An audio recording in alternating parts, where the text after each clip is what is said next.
You're listening to Where You Live with Gene Sullivan. Welcome back to Where You Live. We are broadcasting from the Natural Green Lawn and Landscape Studios. And we're brought to you by American Family Insurance, the Kim Bennett Agency, and Extreme Exteriors.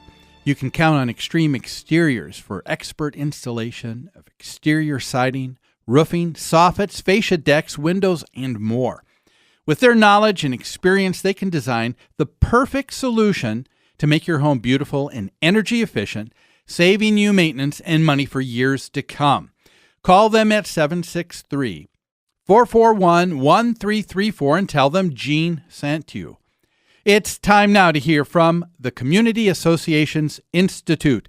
The CAI Minute is brought to you by New Concepts Rental Management. Whether you're an accidental landlord or a seasoned investor, New Concepts Rental Management can help you achieve your financial goals. New Concepts Rental Management can advise and guide you through every aspect of the business. Give us a call at 952-922-2500.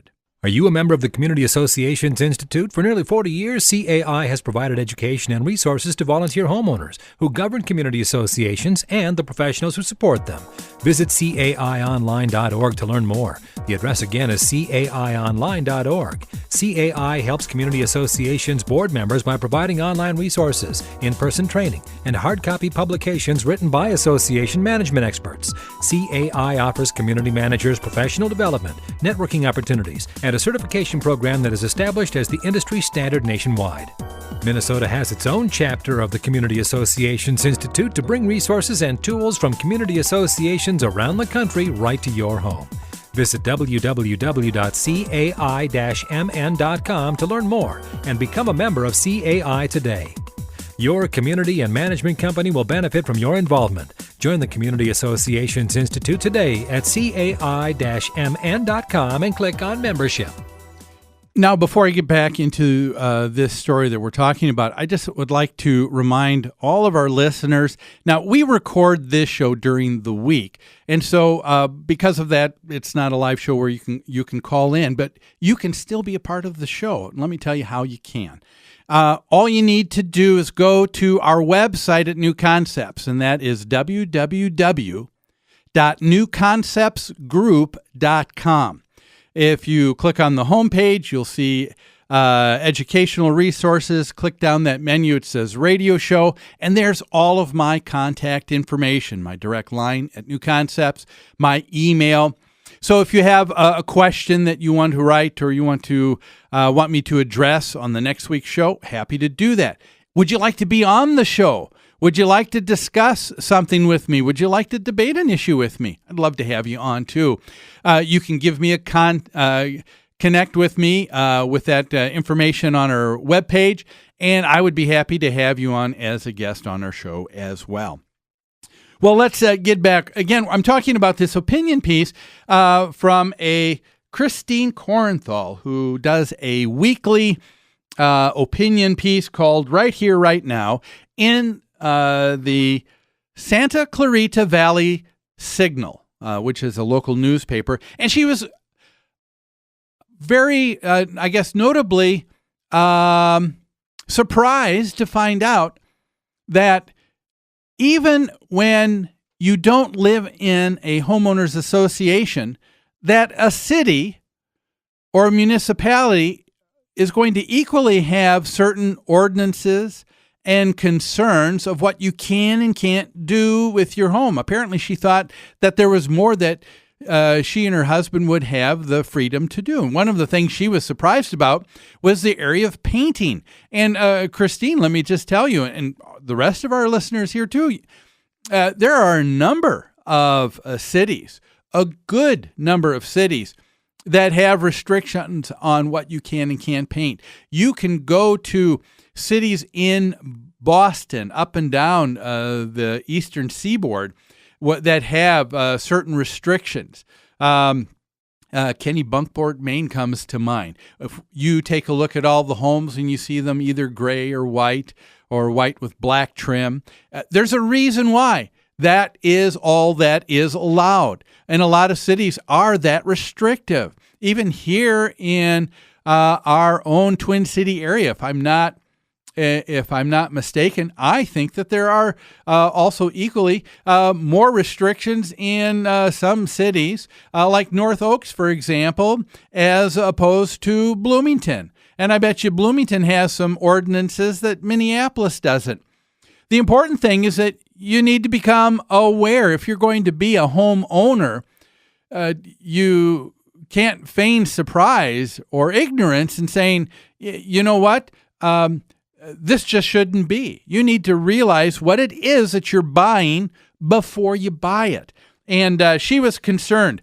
For example, one of the things I wanted to address here, she talked about she was concerned that the city went as far as to say that paint, chalk, and ink on external structures, including cement, is considered graffiti, will not be allowed for public view for more than 24 hours. And she thought, oh, this is awful. How about the little child that wants to do sidewalk chalk art? We probably all did it as kids. I know I did growing up, and others. Now she's saying in this city we can't do it for more than 24 hours. Otherwise, it's considered graffiti.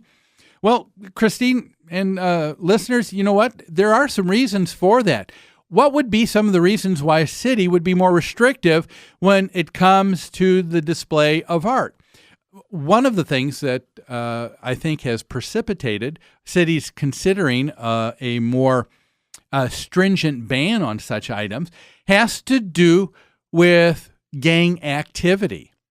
It is not uncommon for gangs to have a familiar sign or symbol that they use, and that is painted or put on the siding of fences or areas. What else? I guess telephone poles and things of that nature to identify that, yes, this is our area and all other gangs need to stay away. And I think a city, in wanting to address it, probably came up with an ordinance to deal with it. Unfortunately, I think the thing that Christine is probably upset with, and I think a lot of people are, is because of that, you can see that there is an ordinance that would be in place for something like that. That makes sense, doesn't it? For a gang symbol, gang activity. But you would think, and the follow-through is, don't we have people that have common sense that would know the difference between chalk art from a little child versus the art or symbol put by a gang on a fence, and the difference between the two? Unfortunately, I think what she's probably addressing, what she is concerned with, is what we talk about on the show all the time, and that is a bureaucratic thinking. One of the things that becomes so upsetting with government is that you have someone that doesn't seem like they're thinking through to the logical conclusion of some things, and we scratch our heads and say, why? Government is so inefficient. Well, let's stop and take a look at that, shall we? Let's take that apart. Why is that? Well, one of the things that I think it's important to realize, the larger the organization is, and I'm speaking not just of government, but that's a fine example, but the larger a corporation gets, they become more bureaucratic in their thinking. And so the way a corporation operates with 1,000 people is much different than a company or corporation that might have a half a dozen or a dozen people working for them. And the reason why is simple. The larger the organization, what they want to do is they want to try, and think about this, what they want to do is they want to try and put in place consistency of service. Now, how do you provide consistency of service in what you do? Well, the way that you provide consistency is you try to automate things. The more you can automate an item, the more it becomes consistent, and the same for one person and the next and the next. Now, the wonderful thing about technology is that has allowed us to provide a consistency and an ability to interact and give a level of service that's much different. What's also very troublesome, though, is that when you put that in place, once something becomes automatic, a person isn't thinking, are they? Because they allow it to automatically happen. And that's where you get this thinking of a person who's not thinking at all, because they become an automatron. They're just doing what they were told to do, because overall it may give very good service in most cases. But now here's a case where there was a law, an ordinance that was in place, and all of a sudden it didn't seem to make sense here because someone wasn't thinking through. Is it possible to have someone at a city level to think of a child's chalk art on a sidewalk different than that of a city gang member? I think so, and there's some ideas that I have about this, but let's take a break right now. When we come back, we'll address that and more on Where You Live on AM 1280, The Patriot.